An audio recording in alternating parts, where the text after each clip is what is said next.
Track Adventures. Peace, y'all. I am speaking with Charlie Rocket. What's up? I'm super excited to be interviewing him. This is actually an example of manifestation. He had a post that he said he was ready to interview people and go on his own and tell his story that helped transform 1 million lives. Yes. And I kept getting a lot of tags, and I was like, what are y'all tagging me to? And I said, oh shit, it's Charlie. Oh my God, thank y'all. Sure enough, Charlie hit me up and was like, hey, when I say I've never been happier for a man to slide in my DMs that way, I was like, oh my God, yes. So thank y'all. Y'all are the reason why this podcast interview is even happening. So with all that being said, how are you? I'm doing great, and you have such a loyal following. So I want to thank all your loyal following for recommending me to your show because I love what you stand for. See, I love what he stands for. So like, where do I start? Okay, let's start from the beginning. So what is Charlie's upbringing? Where are you from? I am from Atlanta, Georgia. I grew up in Chamblee, and Atlanta is my hometown. I love it. I live in Cali now. I left to reinvent my life, but you can never take the Atlanta out of me. I love hip-hop. I come from hip-hop. For those of you who don't know, I managed 2 Chainz for 10 years. I had a company called Street Execs. I actually started off as Soulja Boy's cameraman and worked my way up the ranks from holding a camera and editing videos up to managing artists like Travis Porter and then 2 Chainz. We actually won a Grammy. We have had 8 world tours and many platinum records. See, I'm not new to Charlie, okay? The thing about Charlie, first off, we both Eastside representatives, DeKalb County in the house. Stand up. Please put your E's in the air if you're listening and you're from the east side of Atlanta. But I already had a familiarity with Charlie because of a mutual link through Street Execs. So I already kind of seen Charlie around, and it's really interesting to see how I first got introduced to Charlie, even from a distance, to what he is now. So about, going into the whole music piece, when did you realize that music was something that you wanted to get involved in? So growing up, I lived across the street from the high school, Chamblee High School, and all my friends, they started to rap. And I was always an entrepreneur, I would have businesses at school, and I told my mom, I was like, Ma, I want to put a studio in my bedroom, can I? And she was like, what are y'all going to do? I said, hip hop. And she's thinking to herself like, oh my Jesus, my little baby wants to be in hip hop. And I'm like, nah, Ma, it's going to be big. Hip hop is going to be the biggest thing in the world. And she just didn't really get it, but she trusted me. And we'd record songs. And then I built a website that was like an independent music website for all my friends who rapped. It was like streaming long before like Spotify and SoundCloud. This was 2005. And I was like, I had that vision, like streaming is going to be the future, like downloading music is stupid. And it was called spityourgame.com. And it was all the young dance artists, the crank dads, and we were having the time of our lives. And I went off to college, went to community college, and I knew school wasn't for me, but my mom only had one request. She said, just get your degree. I know all that little business stuff you do is cute and all, but just get your degree. And I remember I had just paid for my books at college, and I got a phone call, and it was from a guy named Brian Washington. I answered the phone. I said, hello? He said, this is Brian Washington from Interscope Records. We just signed an artist. And I'm thinking to myself, oh my God, Interscope is calling me. He said, we just signed an artist named Soulja Boy, and he wants you to be his cameraman and go on tour with him. Can you go? And I had just got done paying for my books. I'm literally at school. And I'm like, I got to go home and tell my mom I want to drop out of school. So I went home, told my mom, I said, Ma, so I just got a call, and I need to drop out of school.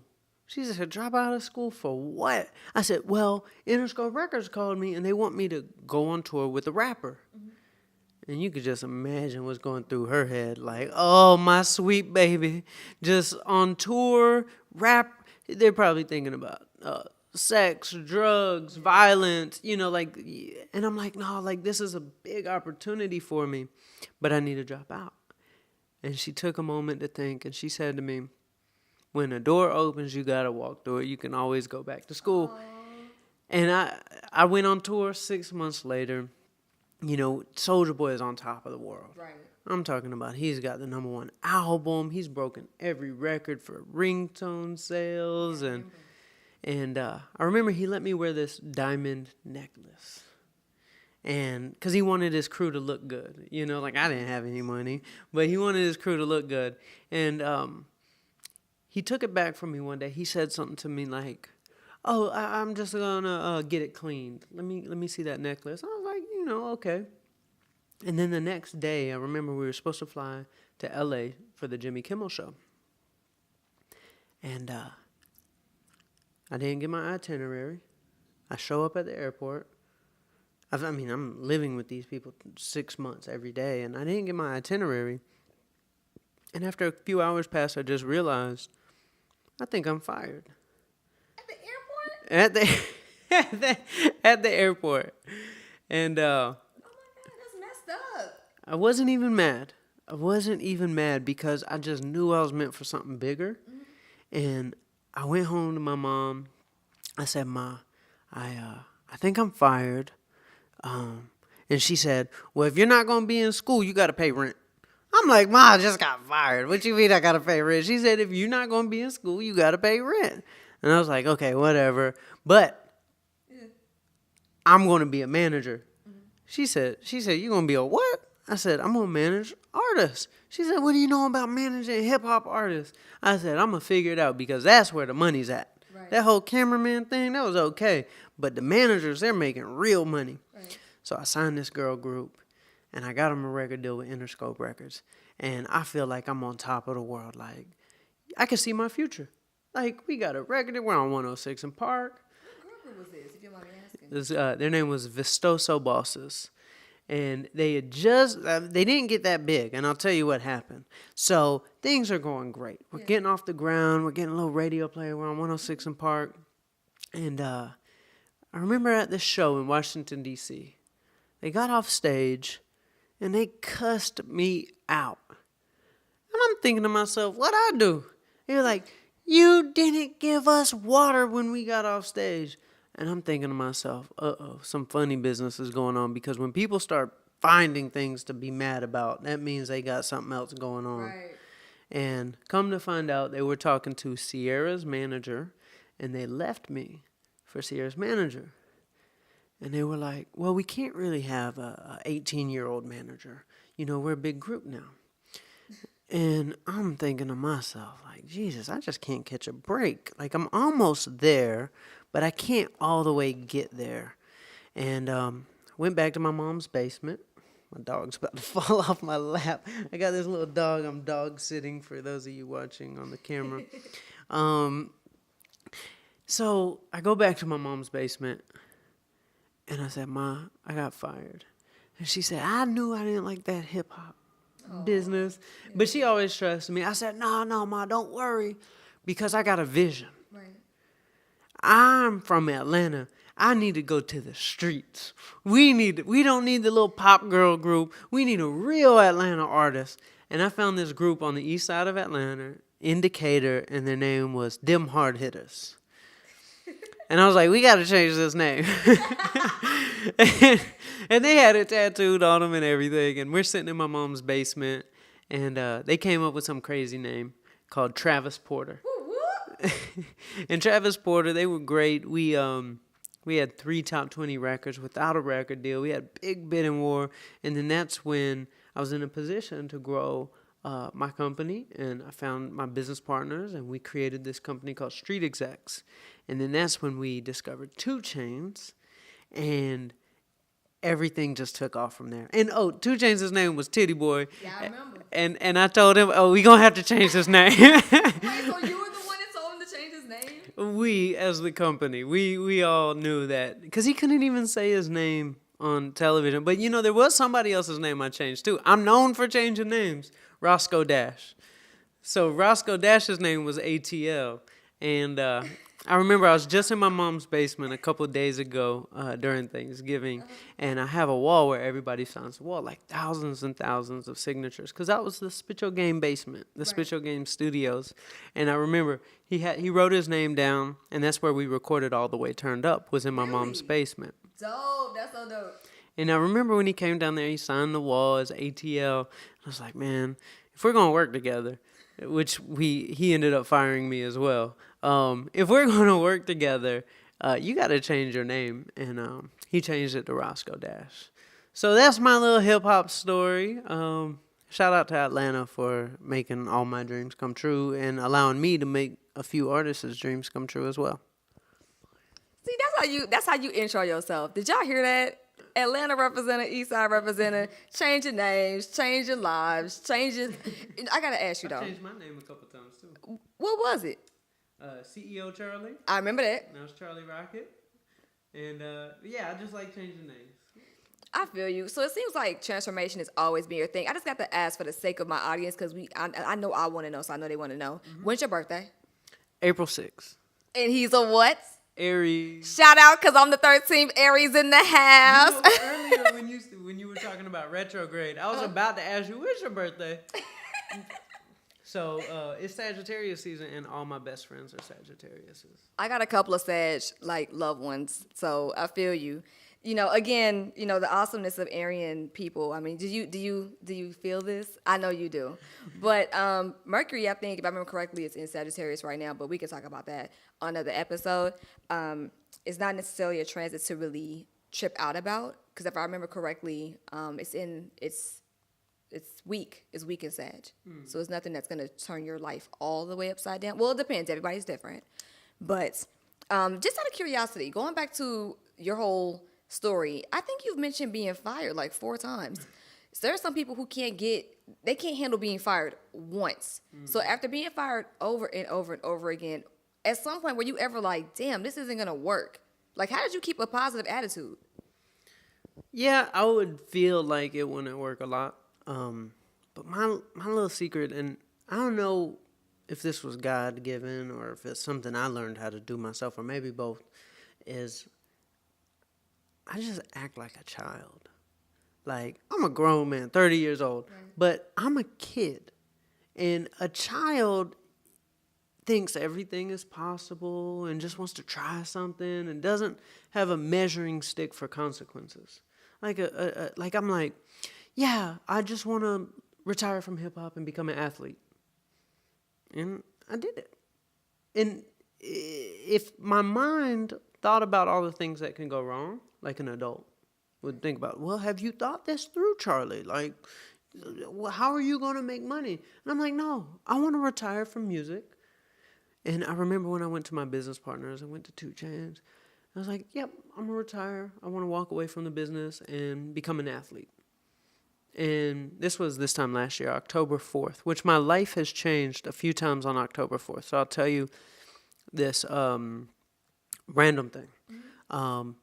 Soulja Boy's tour, the day I got fired, his tour, it was the last day of his tour, ended in Atlanta on October 4th, the day I got fired.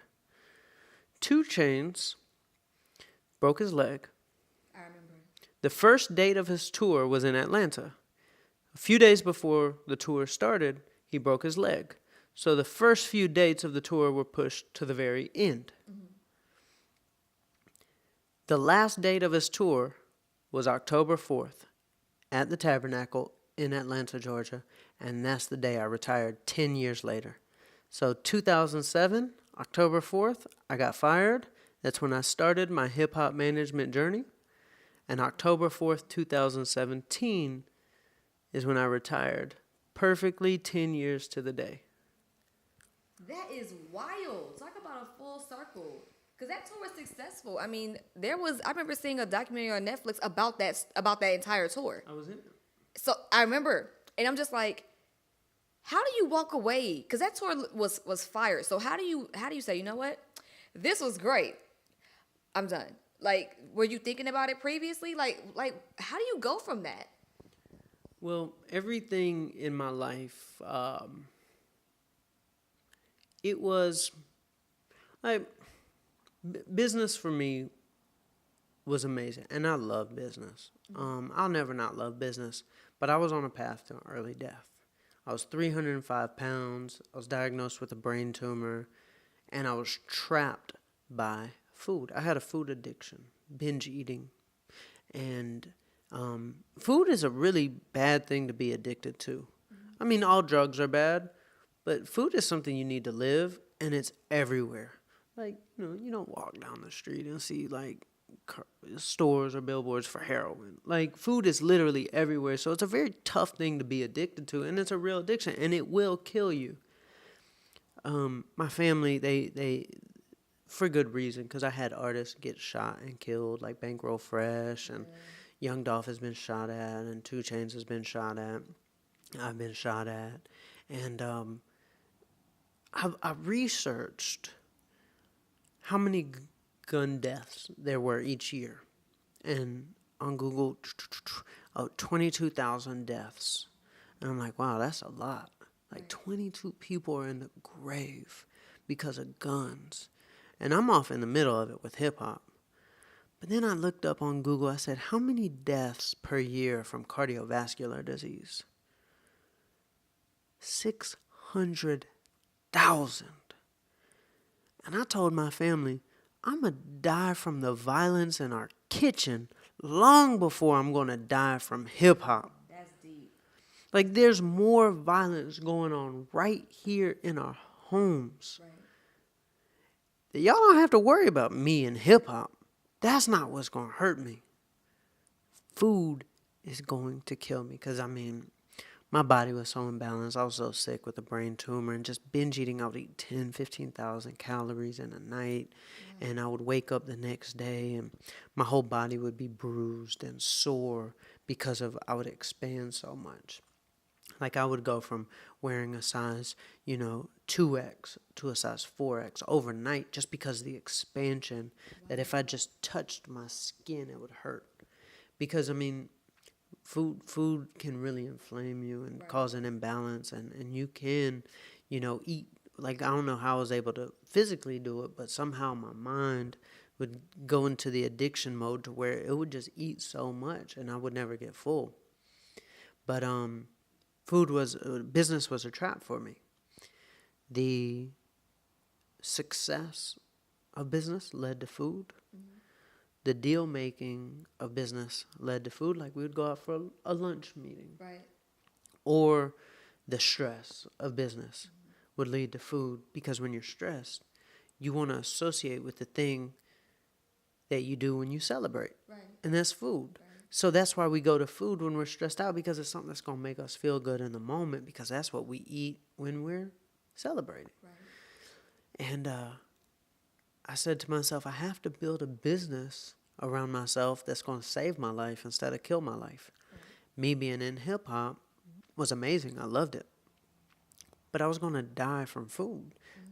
I had to become an athlete, which was my childhood dream, by the way. I wanted to always be an athlete, but I was always too chubby.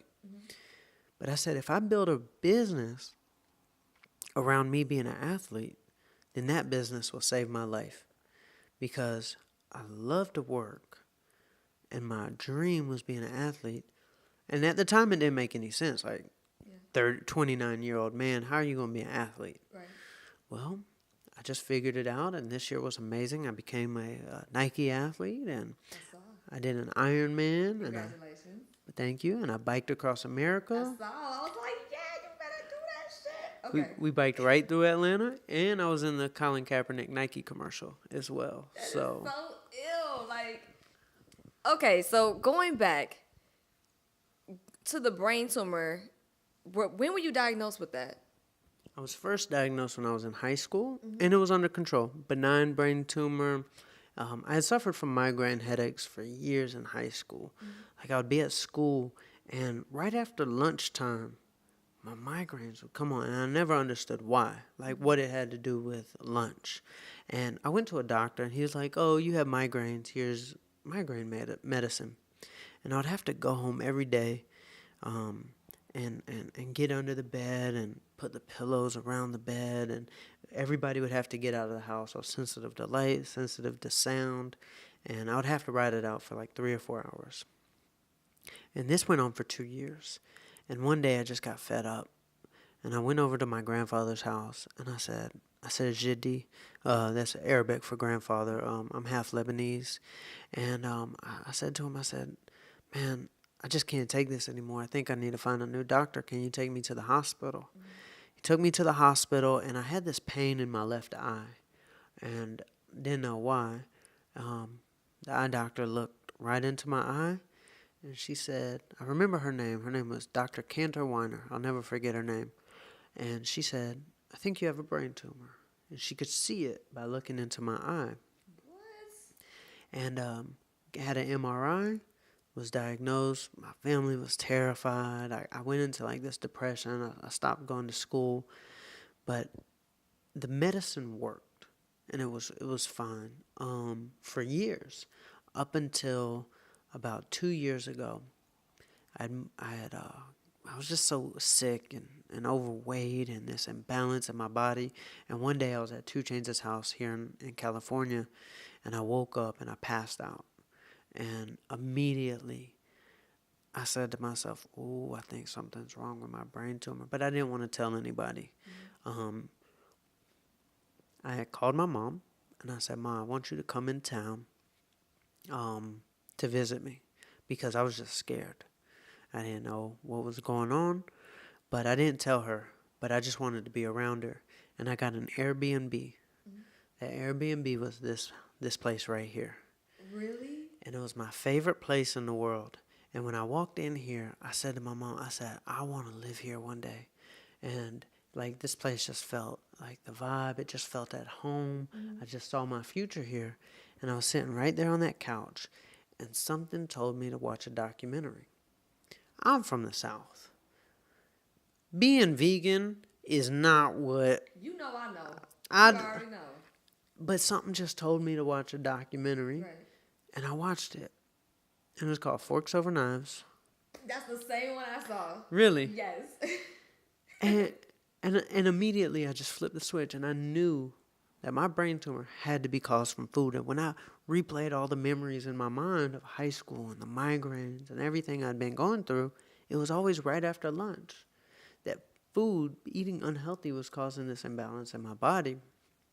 I went vegan immediately, and I've reversed my brain tumor. I still have it, but it's under control. And my body's as healthy as it's ever been, and, lost 130 pounds. And congratulations. Thank you. So that's just that transformation that I just knew I had to reinvent my life. And if that meant hip hop was just one chapter, then I'm gonna create another one. Athlete. Why not? Why not reinvent? Like why when I was at my sickest, darkest moment, I kept saying to myself, my story isn't over yet. My story isn't over yet. And that's what I did. I wanted to make a whole new person, and I did it in about 1.5 years. That is so dope. So for some people that are dealing with issues in terms of their health, and they feel like they can't seem to get disciplined, or I want to do better, but it's really hard, what advice would you give people that have these issues that are caused by, well, I mean, a lot of issues are caused by food, but what would you tell them in terms of getting them on the right track? The very first thing that I did was I shifted my mindset from thinking something's going to be hard to it's going to be easy. Like, when I would do diets in the past, I would say to myself, all right, this is going to be hard, so I got to be focused. But the very first thing in my mind is, this is going to be hard. Right. So then I would okay, I got to grind because it's going to be so hard, so I just got to grind. And I shifted my mindset to saying, this is going to be easy. Mm-hmm. I got this. Eating healthy. That's easy. And I said to myself, I don't want sweets. I want my life to be sweet. Right. I said, I don't want sweets. I want taking my shirt off at the beach to be sweet. Right. So I had to reframe what I wanted to be sweet, because sweets were my, that was the toughest thing for me. And another thing I did was, I always want to be full. New life rule. I always want to be full, because when I would do diets, I would always like restrict, like eat less calories. And I had done that my whole life and it wasn't working. So I was like, what's the opposite of dieting? Well, let's be full all the time. So I was like, what foods can I eat unlimited amounts of until I get full? Right. And I saw that in a pound of cashews, there's 3,000 calories for a pound of cashews. Oh, wow. Guess how many calories are in a pound of strawberries? 300? 145. Wait, what? Yep. 145 calories in a pound? In a pound. Okay, I can see that, because it's a lot of water, isn't it? It's a lot of water. Yeah. So it's going to fill your stomach up, and it's got that fiber, so the water doesn't just flush through you. Like, you actually get full. And then I said, I wonder how many, and on Google, there's a great little tool. You just type in how many pounds in a potato or a sweet potato, and it pulls up without even going to a website. It tells you right at the top of Google. So it's a nice like calculator built into Google. I was like, wow, in a sweet potato, there's only 350 calories in a pound. So if I ate like 2 sweet potatoes, I'm going to be full. That's like, right. If I ate 2 pounds of sweet potatoes, that's a lot of sweet potatoes. Right. I'm going to be so full before I eat a whole bunch of calories. Right. To where in oil, 4,000 calories per pound. Potato chips, 2,500 calories per pound. So I just made a list of all the foods that were like 300 to 500 calories per pound.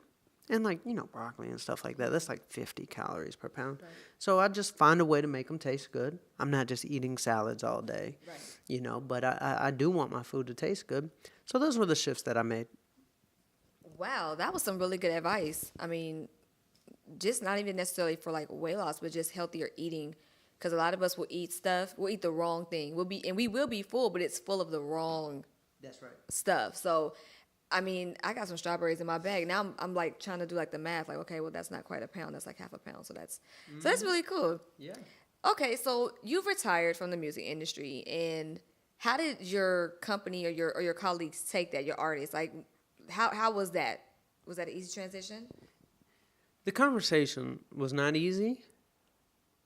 But during the conversation, I said this one thing that I think made sense to everybody. I said, this isn't my practice life. This is my only one. And when I said that, the conversation turned around, and I think they understood that I was serious about saving my life.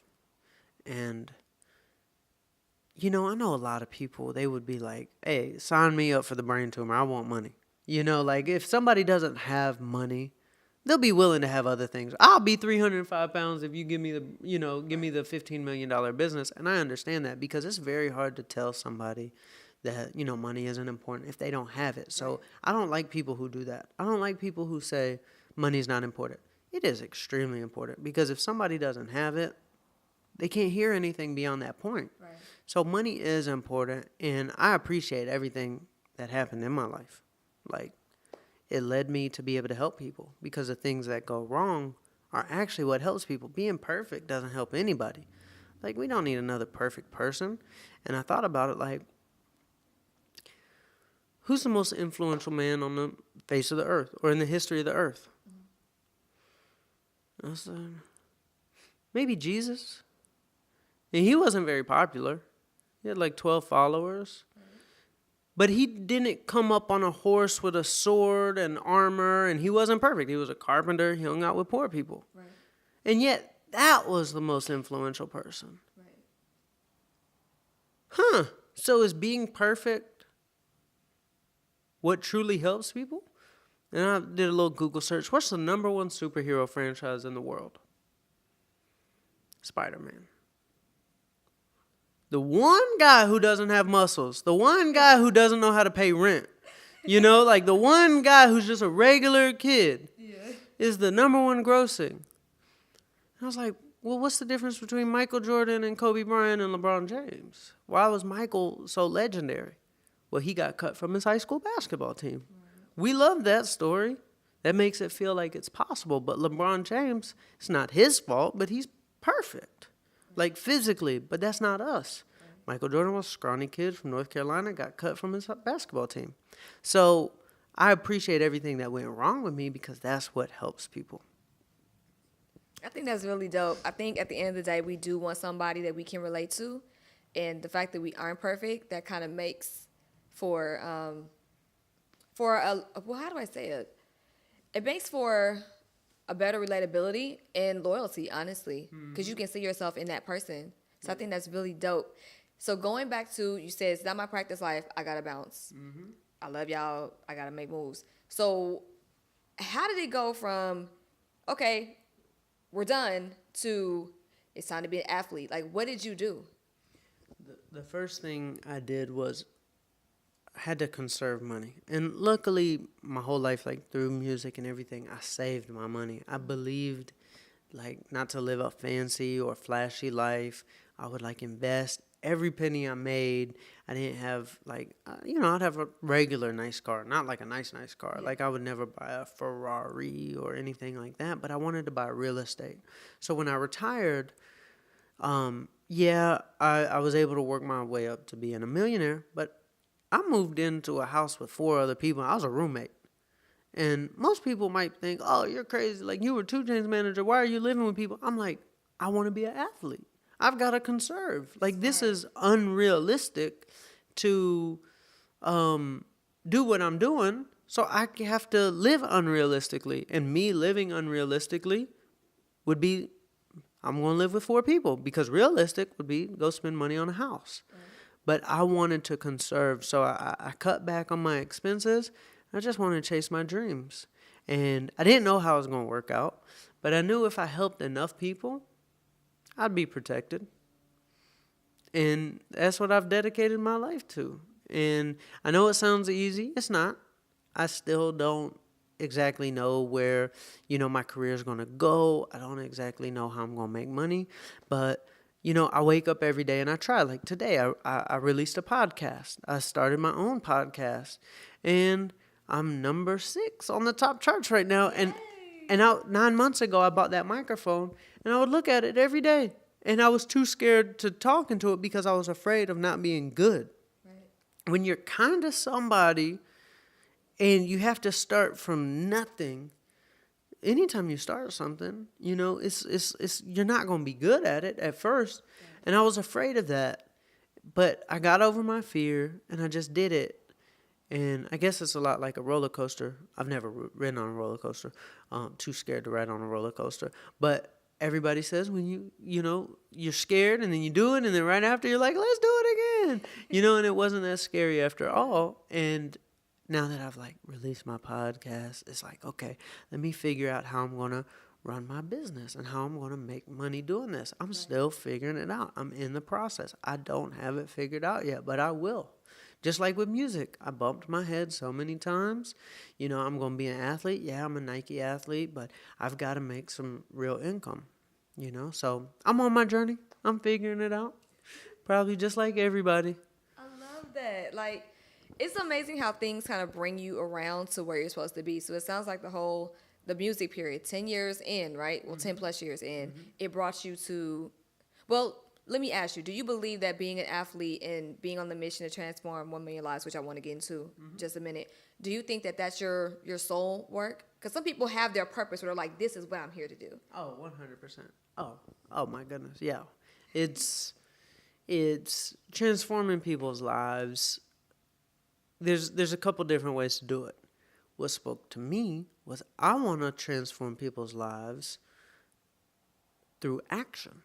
I don't want to talk like I'm going to talk. I'm going to but I want to live by example and then teach the lessons and then touch people. That's why I wanted to bike across America. Mm-hmm.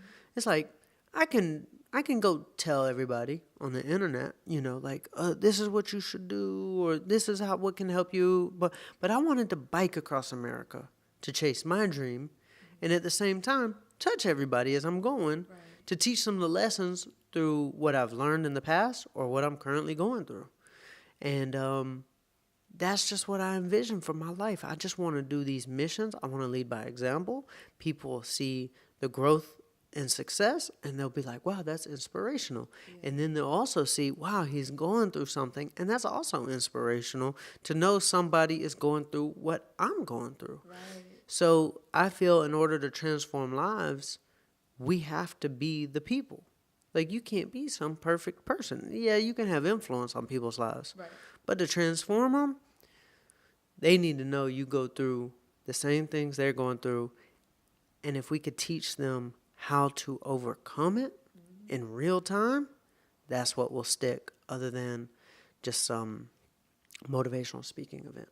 Which I was talking to a friend of mine the other day. He said, Charlie, you know what my problem with motivators and motivational speaking events are? And I said, what? He said, when I'm listening to them, I get really hyped up. And I feel like I'm the man in that moment. Right. And then I go home and I'm just like, lose it. Like, it's like, what do I do? Or like, I just feel alone. And I said, that sounds a lot like the strip club. I said, you were at the strip club and you felt like, oh man, I'm the man. And then you go home and you're like, I'm all by myself. And I'm broke. And I was like, we need something that really does transform. Like, you shouldn't feel alone when you leave. Yeah. You know, and that's what I want to do. I want to live the example that's ongoing so you never feel alone. I love that.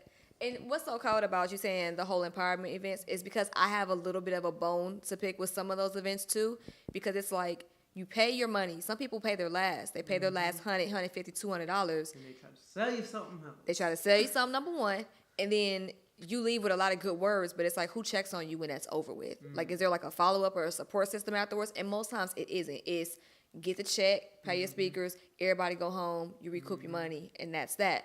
So I feel you with that. It is, for me, I think that's why I've shied away from motivational speaking events. It's different, you know, when you motivate people, but it's a difference when you're on stage and you have your course or your products ready and you're like, hey, you like what I heard? You just gave me an idea. What? You just gave me an idea. What?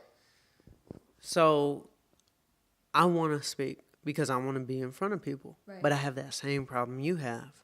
It's like, how do we last with them? So maybe what I'll do is each motivational speaking event will become like a chapter. And I'll have a head of that chapter, and we'll have a group form on the website that everybody can be a part of. So when we leave, we can all still communicate, check our accountability with each other, connect with each other. So it's like, now say there was 500 people there. Now those 500 people there, now it's a chapter and everybody is a part of it. Right. And somebody is following up, communicating, connecting people with each other. So people aren't just walking out of the room going their separate ways. Right. Now we keep them together even though I've left. I like that idea.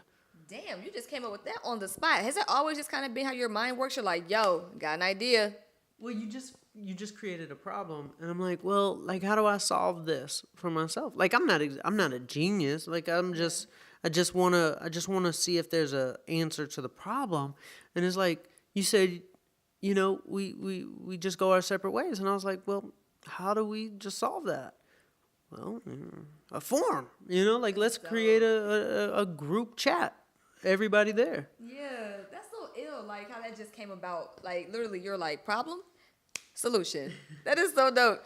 So how did the whole Nike piece come about? So what made you say, you know what, I'm gonna go ahead and I'm gonna bike across America, and that's just what it's gonna be. Like, what made you decide on that particular thing to do?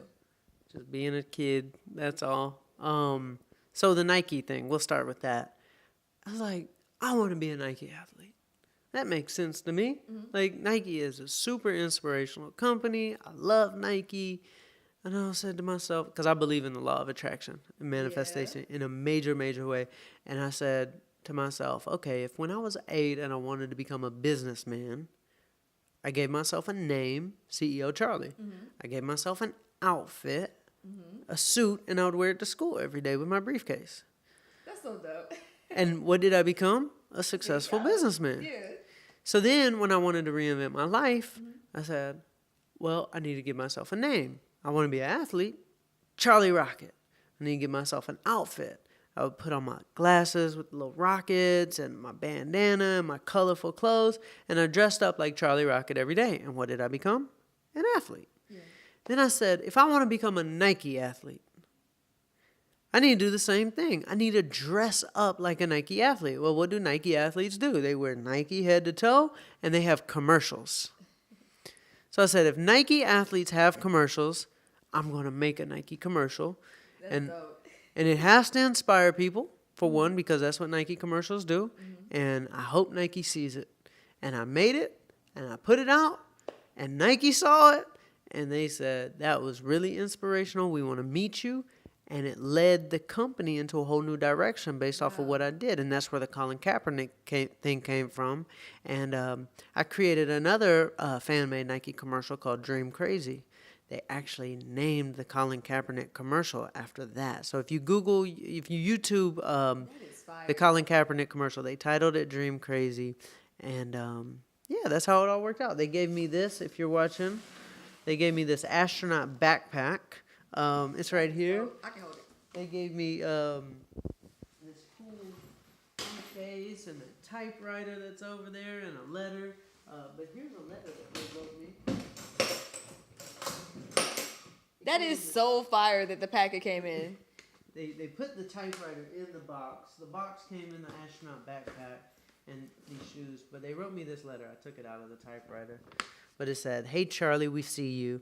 You've shown us that belief is irresistible, that the crazy dreams are the ones that keep us going, that the skeptics cannot bring us down. We know that sport teaches us to believe in irrational dreams, and that if we can chase those irrational dreams, we can change the world. We watched you run 3 marathons, lose 120 pounds. We saw you become an Ironman. We even saw you bike across America.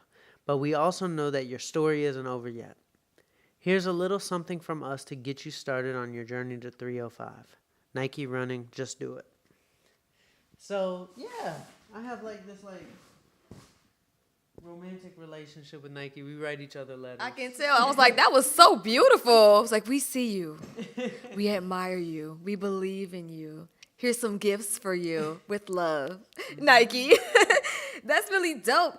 Okay, so I want to go back to the law of attraction. Mm. The way I look at the law of attraction is I look at the law of vibration as like the pre-K to the kindergarten. Mm-hmm. So the way I look at it, well, the way that the law actually is you have to vibrate. Well, everything has a vibration. Mm-hmm. And whatever is put forth at that vibration, you receive at that vibration. So how does Charlie keep his vibration high? Because, I mean, clearly to get all of this, you have to be vibrating on some real, next level shit. So what do you do? There was a few things how I looked at it, and it started off by accident. Mm-hmm. I was when I went vegan, I started eating food that was alive, and I said to myself, I want to, if I'm dying, and you are what you eat, mm-hmm. is what I'm eating, dead or alive. Ooh, that's such a. So I would look at salt. Mm-hmm. Oh, that's dead. It could sit there for 10 years and still be able to eat it. Oil, meat, these things are dead. Mm-hmm. And I said, well, if something's dead, it has a very low frequency. Like, say our eyes were no longer eyes, but instead energy radar detectors. Right. Like this notepad is very low energy coming off of it, where this dog or you, very high energy. Yeah. And it's frequency reaches. And I said, well, with food, this dead ground beef or an orange, it's low frequency, high frequency. So when I ate high frequency, I went to the next level of being able to attract things when I was thinking about them positively. And the next thing I did, so all these crazy things were happening in my life, and I needed an answer for it, and this guy walked into my life and taught me about quantum physics. Dope. And I just got I just went down that rabbit hole of quantum physics and how energies and frequencies work. And, I just kind of came to this conclusion that what you just said, this is like a radio station. It's I want to turn to, are most of your followers in Atlanta? Or they're all over? Well, they're all over, but, hometown. Hometown. Yeah. So if I tune to 94.5. Street. If I turn to 94.5, I get 94.5. Right. Because it's the frequency. There's something out there that has a certain frequency. So when I tune myself to that frequency, I'm able to hear it. Right. Or say I want to listen to pop music, 99.7. And then, I got 99.7 because I tuned myself to that frequency. Right. And I learned that my heart is crazy powerful. I had no idea that the heart had so much intelligence. And I learned that the frequency really comes from the heart, way more than the brain. Like if we were talking about an instrument. So they saw that the field that comes off of the brain is like 3 feet. But the field that comes off of the heart is like 8 feet. And that's just what they can measure. It might go way further, but they can't measure it further. And I was like, wow. So when we operate from the heart, when we want something, when we're in that desperate situation and we're just like praying to God and we just want it so bad, that's our heart speaking. But when we just kind of want something, that would be nice, that's our brain. Right. So when I operated from the heart, I knew I could like tune it to its frequency. You know how powerful the heart is? If you told me to point at myself and I did this, you would think I'm weird. Right. Because people usually point here. Like, oh, yeah, like me. Yeah. But we're pointing here. We don't point here. We don't point here. We don't point here. We always point here. Right. Now, if I said these words, you probably think I was a lunatic. Follow your mind. It just sounds weird. It feels weird. We instinctively, as humans, know to say, follow your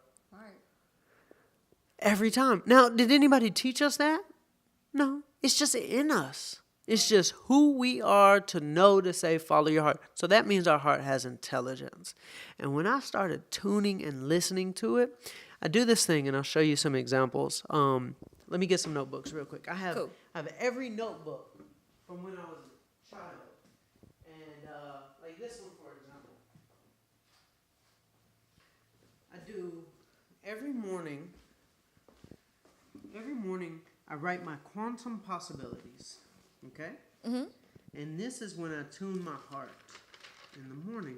So this was from this time last year, before anything has really happened in my life. And I'll show you some things that have come true. Let's see.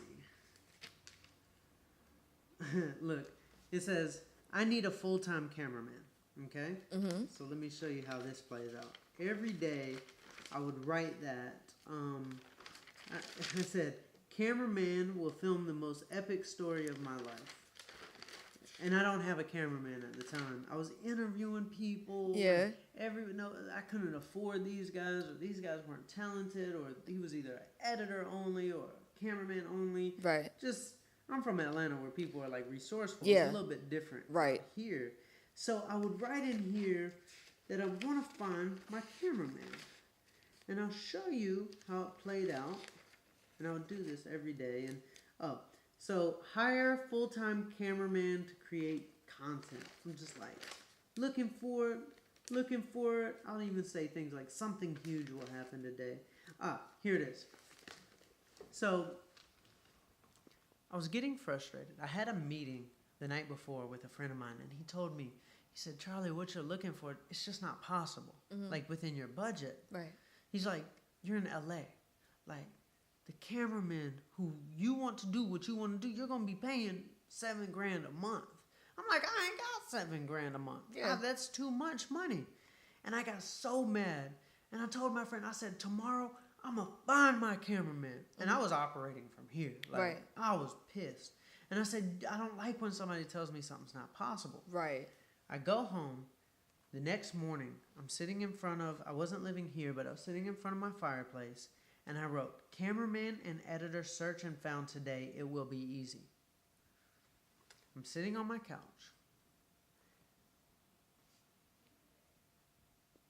A cameraman walked through my front door. My roommate has never hung out with a cameraman. He's just like in the health industry or like he's like natural food, Whole Foods type stuff. And this guy walked in with him and he was holding a video camera. I said, you do videos? He said, yeah, I'm a freelance guy, like I do a little here and there. Yeah. And I was like, can I see your work? I pulled up his website. I said, let me talk to you. It was good. It was real good. And I said, so what's your situation? He said, been having a hard time paying my rent, just like jobs here and there. It's just tough. I'm freelance. Never know where the next job is coming from. I said, I want to hire you. I wrote in my notebook this morning that I was going to find my guy. And you walked through my front freaking door. Right. I've been interviewing everybody in the city, and nobody's as talented as you. The very first commercial we made, the very first thing we filmed was the Nike commercial that got me my Nike deal. The very first one. And he said to me, you know what's crazy, Charlie?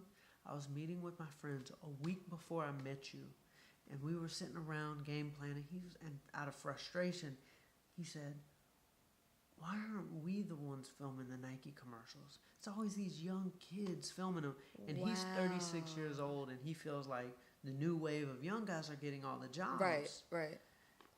And now we film Nike commercials. That's so dope. Manifestation. I love it. Alignment. Do y'all hear that? I also have in here, which is the craziest thing. I don't know where it is. I'll find it. The craziest thing. If I wrote in my notebook, you're looking at me. Visually, I'm going to be in a commercial with LeBron James and Serena Williams. I write that in my notebook. Yeah. Because I believed it. Right. I ended up in a commercial with LeBron James and Serena Williams. That's the most furthest out thing ever. But I said right here, my cameraman will change my life. Wow. I said right here, let's see. I'm going to show you some crazy stuff. Like I write things like, I am excited to work with Oprah. So. Okay. Congratulations in advance. The craziest thing happened with this. I would write it every day. I'll show you many a pages. Yeah. Oprah is excited to work with me. Like, I write it every day. Yeah, that's dope. So, I'm sitting there speaking with my friend George. Mm-hmm. And I said, George, I want to work with Oprah. He's like, oh, yeah, that's cool. Yeah. I was like, no, like, I really want to work with her. 2 minutes later, this lady walks by in the office. Her name is Anna. Mm-hmm. George hasn't seen her in 15 years. Oh, wow. He says, Anna, come over here. I want you to meet Charlie. And he's like, Charlie, tell her your story. This is before I had any videos, anything. Yeah. I said, well, this is my story. I'm Charlie. Da, da. She starts writing down stuff. I said, what you writing down? She said, in a couple hours, I'm about to meet with Oprah's people. I looked at George like, that was fast. Oprah's producer of 25 years, Lisa Minor, is on my team. She produced my entire tour across America. What? All the give back stuff we do. And I would write down that I want to work with Oprah. And God sent me the lady who produced Oprah. That and is made so Oprah. ill. Oh, that is great. I'm getting chills. This is I tune my heart in the morning. I tell you, I tuned to that frequency. And I didn't have any relationships with Nike. I didn't have any relationships with Oprah. I just tuned my heart. And it came. And it always comes. Nike wants to work with me. Like this is Nike wants to work with me. I just do this every morning. Look, I will work with Nike. I will work with Oprah to help people. And it just comes. I could go on forever. I will be a Nike athlete. Like the most far out, unrealistic things ever. Wow. And I'm able to get them. And I can't say it was me who got them because it's bigger than me. Right. It was me tuning to a certain frequency, and it came. And everybody always prescribes dream bigger. Yeah. I would like to prescribe something else. Believe bigger. Because the more I believe that magic is going to happen, the more it comes true. Oh, that is so amazing. I'm so happy for you. Like, damn, that's dope. I didn't know if you knew all this about me, but I'm really into that stuff. I should have been appealing to have you on the show a long time ago if I known you was with the shits like that. I used to not be. All this is new to me. Really? Oh, like this is all in the past year. In the past, I used to think I was the one doing all the work. Right. Like 1 + 1 is supposed to equal 2. Right. But when I started eating living things, my frequency changed. All of a sudden, weird things were happening. And I'm like spooked out by. Like, how is this happening? And then when the student's ready, the teacher will appear. Right. A guy who's a master of quantum physics, he came up to me, he said, just by the way you talk, I could tell you're very quantum. I said, what does that mean? Yeah. He said, well, like energy. Like quantum physics explains a lot about energy and how things attract. And he said, your whole life you've been able to do some crazy things. He doesn't even know me. And I said, yeah. And he said, I could read your energy. And he said, you're either going to be the president of the United States or you're going to be the president of the United Nations. Mm-hmm. And I pulled out this notebook right here.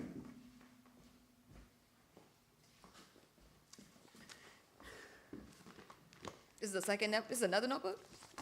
Oh. Chapter 7, President. It was something I wrote, and he could feel it. Like he just knew it through my energy. Right. Like this is energy speaking. He said, quantum physics proves that there are no secrets. If we're all energy, then we're all connected. Yes! If we're all connected, there are no secrets. Oh, I love it. That's what I say with Spiritual Homegirl all the time. Like, we're all connected. So I feel like we all can relate to each other. And I feel like if we better ourselves, we can ultimately better the world around us, which is ultimately each other. You know, like each one, teach one, reach one. Mm-hmm. Like, that's dope. I had a similar story, but mine was actually a little darker. I was actually going through my Saturn return. I was really unsure. Mm-hmm. You know how it goes when you reprogram what you thought was true and you have to kind of relearn things. Mm-hmm. It's a really hard pill to swallow. So I was in the process of choking on that pill at the time. Mm-hmm. So one of the guys, I went to this metaphysical festival in Atlanta that was over Memorial Day weekend a few years back. And this guy walks up to me, and he makes like a whole bunch of like wands and pendulums and, and organite pendants and things like that. And he walked up to me and read me like he didn't drag me, but like he kind of just saw through to me. And I was so shook. I was in tears, and I walked away. I was like, whoa, like this is too much. And then about a year later, I ended up finding him, and I was like, thank you so much. And he's been like a mentor of mine ever since. Wow. So like when the student is ready, the teacher will appear. So I totally agree with you 1,000%. So the thing I'm noticing in your story is the whole rebranding piece. You don't have any relationships with people. I know there's a lot of people that are trying to do, well, not trying, I don't want to say trying. They're in progress of launching brands, whether it's personal brands or whether it's a revamp of their life, whether it's public or private, or it is a business or what have you. So what would you tell people that are struggling to get whatever new thing they have off the ground without relationships and without visibility? So a little insight. When I wanted to get Travis Porter off the ground.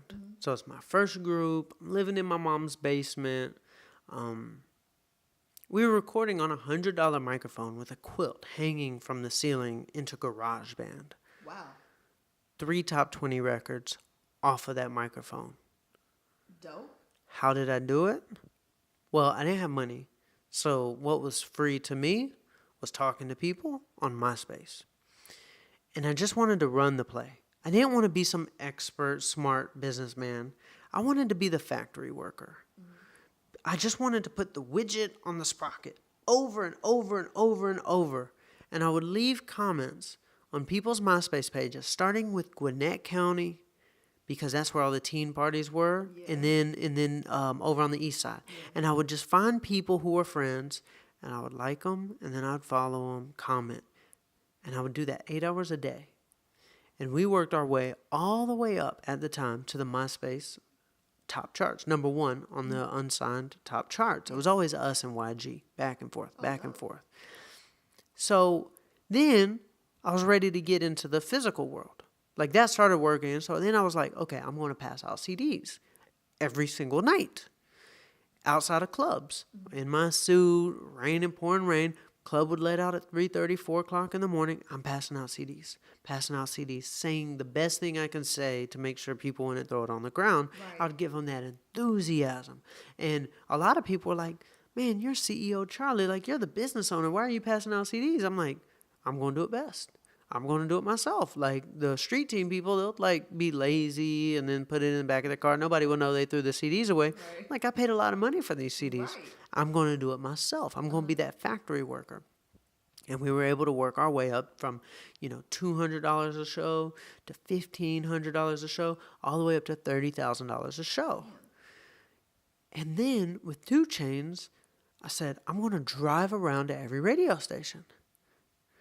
I'll drive from every radio station from Jackson, Mississippi, all the way to Washington, D.C., Wow. and stand outside the radio station to beg the promoter to play our music. So if somebody's having a hard time getting things off the ground, for example, today I launched my podcast. What was I doing all morning? Hand DMing every single one of my followers. By hand. Literally by hand.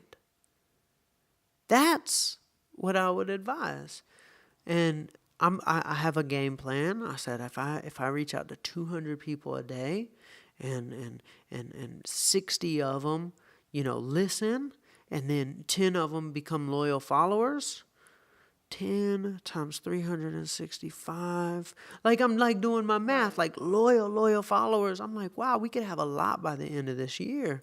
But I have to be that factory worker.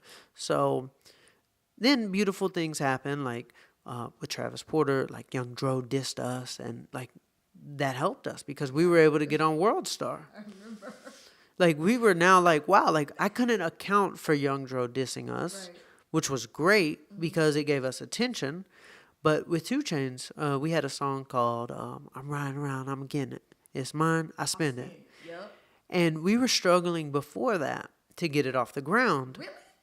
And it got off the ground BET weekend in Club Compound. Diddy and T.I. get into an argument about vodka or whatever. Like T.I.'s like, Diddy, shut up about your drink. And then Diddy and T.I. are going back and forth. But the DJ's dropping the record in the background in between their argument. And that made it viral on the internet. So now our song took off. I could not account for that. But what I could account for was passing out those CDs every single night, right, to get it to that point to where that DJ could drop that record, right, in the middle of an argument that then would make us viral. Or I got Travis Porter to the point where Young Dro even knew our name to diss us, right, because of all the MySpace comments. Right. So that's my advice. Sorry for no surprising secret. That's dope, though. But that's what I've lived, and I'm still living it. When we get done with this interview, I'm going to go back to Instagram. I'm going to DM everybody. And I don't copy and paste any message. No, you actually have to talk to people. Yeah. Like, I call it mom status marketing. Who's the closest person in our lives usually? Mama. Why? Because they love us and they nurture and care about us. Why? Because they love us. They want to see us do good. Because we are connected to our moms. Facts. Literally connected. Yeah. Literally. So connection is the secret to somebody loving us. In marketing, in business, we have to take somebody who's a complete stranger and try to move them as close to being our mom as possible. Right. Mom is always going to be the closest, but our goal is to get them to that status. Mom loves us more than anybody. How do I take a stranger and get them to love us like our mom does? Some, like Justin Bieber, has a lot of mom fans. Oh, yes. Not, they're little girls, but they're moms. They're going to support everything he does. Yeah. Even if he made the worst song ever, our mom's going to say, oh, baby, I love that song. Their biggest fan is going to say the same thing. Yeah. So I call those biggest fans moms. Whether they're guys, girls, old or young, they're moms. So that's our goal. How do we have as many moms as possible that will support everything we do? There's got to be a real connection in order for that to happen. Right. And that's what just talking to people does. It forms a connection. That is great. That is so great. Thank you. Oh, my goodness. I'm just getting a lot of good insight here. I hope you guys are taking notes. This might be, I need to put in the intro to go ahead and take some notes because you're going to get a lot of games today.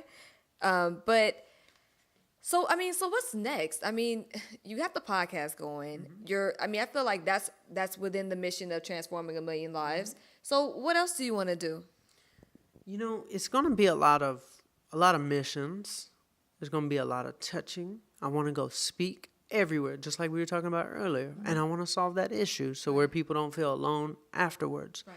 I want to speak at colleges. I want to speak at high schools. I want to speak at corporations. I've realized if I walk in a room, there's about 95% of people are going through something. And nobody talks about it. Right. And a lot of the people who get on stage are so perfect, they don't talk about it either. Yes, exactly. But we're all going through something. And I want to go transform as best as I can. And it's going to take me a long time. It's going to take the rest of my life. But I got to start now. And I got to go get out there into the real world. And I also got to get on that microphone and do my podcast. And I got to get on that camera and speak. And I got to get out there on that road. And I got to go bike across America some more. And I got to go do these missions and live a life of honesty. If I'm going through something good, it's aspirational. If I'm going through something bad, it really helps people to know how somebody who's going through something deals with it. So that's what I'm here to do. And I'm just at the beginning of my journey. And it's going to be fun. It's going to be a fun life. I'm excited to watch. I know a lot of us are already rooting for you. So we're just like, damn, like, what's he going to do next? We just want you to, like, just be the very best that you can be. And you just brought up something that I just want to ask you about. When you said you were going through something, a few months ago, you made a post and you said you had a social media addiction and you were taking some time off. A lot of us are dealing with that and we may not even realize it. So what advice would you have to people who just can't seem to get off of social media and need to get off? I'm probably the worst. I looked at my battery and I was on Instagram. This was before the new update where it'll tell you how much you're using Instagram. But the battery setting in the iPhone, that's like 27 hours one week.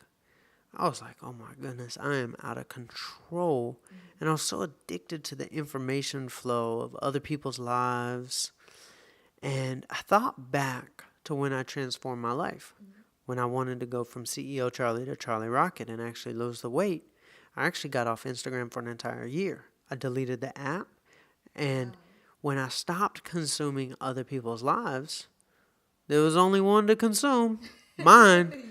So I had to, like, it actually slowed my brain waves down. I got out of that, like, robot mode, and I was actually able to have an imagination again. Because the Instagram is built on an algorithm. And the algorithm takes something that you like and then shows you everything that's like that. So, for example, social media knows to feed us candy. Candy is something that looks good and tastes good. But if we eat too much of it, we get Sick. And I said, I need to make a new algorithm for my life because I believe in the law of attraction. So if I like something in real life, the law of attraction is going to build an algorithm around it, and it's going to give me a whole bunch of that, just like Instagram does. Right. Like if I like World Star videos, now it's going to start showing me Daquan videos. Or if I like, Spiritual Homegirl, it's going to show me something like that. So in order to start a new algorithm on Instagram, you basically have to get rid of everything and start over and follow new people and like new things, and then it starts showing you new stuff, just like the law of attraction. Right. So I wanted to do that in my life. I was like, okay, I need to get rid of everything. I got rid of meat. I got rid of television. I got rid of Instagram. I got rid of my city. I got rid of my business. I literally started from scratch. And I said, the first thing I'm going to like in my life, law of attraction, give me more of that. Right. And it was health. I moved to Santa Monica, which I felt was the healthiest place in the world. So I wanted to move there. I wanted to attract health into my life. Boom. Then I wanted to be around thought leaders and people like yourself. Boom. And I just created this whole new algorithm around my life, and it worked. So getting off social media is a big thing, or unfollow everybody except people like yourself, and tell the algorithm that's what you want to attract, and only consume regenerative content. Because boy, the degenerative content, that candy, it looks good, it tastes good, but it makes you sick. But if you notice, what does all candy mimicking? Fruit. All candy mimics fruit. So why not just eat the fruit? Right. Because it won't make you sick. That's freaking amazing. Like, that's dope. Like, you're right. The algorithm of your life, it's so relative. It's like, what? God, that was freaking smart. You're fucking smart. I mean, I knew that, but damn, like, that was like, I'm sitting here like, okay, I have another question, but I'm just processing everything, and I'm like, now I need to go through my following list, because you're right. I'm like, I haven't gone through it in a while, and I'm like, damn, I probably need to go through my following list on the strength, so please, Shade room off of there. don't get offended, y'all. Just letting you know in advance, okay? We just trying to change the algorithm for our lives, you feel me? I love Shade Room too, but what I did was I unfollowed Shade Room and I selectively go to it when I want to. Right. 'Cause it's addictive. A lot of that stuff can be. I know. I had a homeboy that was addicted to like toy videos. Well, he won't admit it, but I know he was. I was like, gosh, because every time like he would tell me, hey, look at this, and I'd be like, okay, cool. And then I would see like, you know, your timeline, it shows you all that type of stuff. His explore page was wild. I was like, damn, man, do you just watch toy videos all day? He's like, I be bored at work. I'm like, all right, sir, okay, okay. Now I might be putting you on the spot because I mean, books. I like books, but when somebody asks my favorite book, I have to think about it. Do you have any books that you would recommend people to read? Yeah, but they're usually based upon what's on that person's mind at the time. So if somebody were to ask me like what's on their mind at the time, you know, there was a book that I like stories. I like self-help too. Self-help. Most of the books I've read are self-help. But when I was getting fired from music over and over, I read this book from Berry Gordy called To Be Loved. And in that book, I learned, it's not me why I'm getting fired, because he was the best in the world. And every single artist except two left him, and he was making them #1 hits. Right. It was Lil Stevie Wonder and Smokey Robinson were the only ones out of the hundreds of #1 stars he made. Only two did not leave him. Yeah. So I was like, all I need to do is find my two who are going to be loyal to me. And I found them, Travis Porter and 2 Chainz. Everybody else left. Vistoso Bosses left. Jose Guapo left. Johnny Cinco left. Like, we just, you know, there was a lot of unloyal artists. But you know what? I found my two, just like Berry Gordy. So I recommend people, you know, what's on their heart at that time. That spoke to me because I was getting fired. But there's books I love. Start With Why by Simon Sinek. That's a great marketing book. It changed my outlook on, like, should I be a gimmicky marketer or like a purposeful marketer? Right. I'm actually releasing a book soon. I was going to ask you because I feel like you need to write a book if you haven't done so. I'm excited about that. The book is called The Life and Death of CEO Charlie. And it's finished. 50,000 words written. I'm interviewing publishing companies to see if I even want to go that route. Right. If you listen to my latest podcast, I talk about it. I'm very open and honest about what I'm going through. And I might not even go through a publishing company because it just seems like it seems like record labels. It seems a lot like record labels, and I don't like record labels. So, writing that book. I'm also writing a book called The I Am You Theory, which is based upon like the Jesus and the Spider-Man analogy and the Michael Jordan analogy. And in marketing, we shouldn't be saying, I'm so perfect, I'm so perfect, I'm so perfect, follow me. We should be saying, I'm just like you, because the most successful people in the world, like Oprah, why do we love her so much? She's human. Her story, well, for one, like her upbringing, her childhood was, she's been through a lot. Yeah. But if we look at something as simple as her weight, she's still just like us. Yeah. Still to this day, billionaire and all, she's still just like us. And that's why we love her so much, not because she ever got to the finish line. She never got there. Right. She might not ever, but that's what we love about her. Yeah. So I'm going to write the book that teaches people that being human is the secret to marketing. Where in social media, we think being perfect is the secret, but everybody's got it wrong because the biggest in the world are not perfect. There's only a couple, and that's like Kim Kardashian and a couple people. A couple people have figured it out, but a couple people have also won the lottery. Right. You can't control winning the lottery. So I wouldn't put my bets on being a Kim Kardashian. Right. I would sign up for the Spider-Man, Oprah, Michael Jordan. There's more of those. So yeah. That's dope. That's so dope. So I know that, not to like rush the date, but do you have like a time frame of when you want to put the book out? Within a year, 2 years? Within the year. Within the year. Before summertime. Oh, so we're talking about within like 6 months. It's done. Oh, well, damn. Okay, well, do your thing. Yeah. I will be on the pre-order list once that happens, and I will go ahead and pre-order a book for you too. You meaning if you win this contest. I'm going to keep this in mind, so please keep that in mind. So I will order a book, and I'll order a book for one of my listeners, so I'm really excited. And is there anything else that you want the world to know about Charlie Rocket? I would say, keep following along with the journey with me. I'm always like open, honest, vulnerable. If I'm going through something, I just talk about it and try to teach people. My Instagram is at Charlie, which was very, very quantum, how that came about. I love telling this story. So it was back in January. I was telling my friend, you know what, I'm going to run for president in 2032. Okay. And I want to run on a first name basis, like Oprah. Like, I just want to be known as the Charlie. Yeah. You don't even have to say my last name, just Charlie for president. And a week later, I woke up and I got a DM from an employee at Instagram. And that employee said, love what you're doing to inspire people. Nobody has the name Charlie, and we've been holding on to it, and we want to give it to you. Just add Charlie. I called my friend back and was like, that whole first name thing might be real. But it just came to me just like that.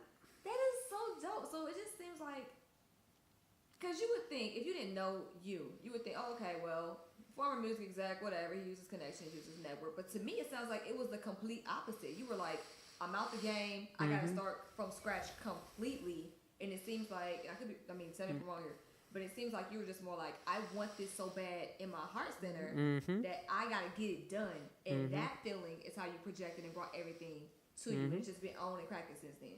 That heart is a radio dial. You tune it to the station you want, and it comes. I love it. It makes me so happy. Y'all have no idea how happy I am to be interviewing. Like, I knew it was going to be a good interview. But once you started speaking, like, I had no idea you was, I kind of knew you might have been into quantum, but, like, you, like, really, like, like, with the shits with this. And I believe. Dope. I believe big. That is so dope.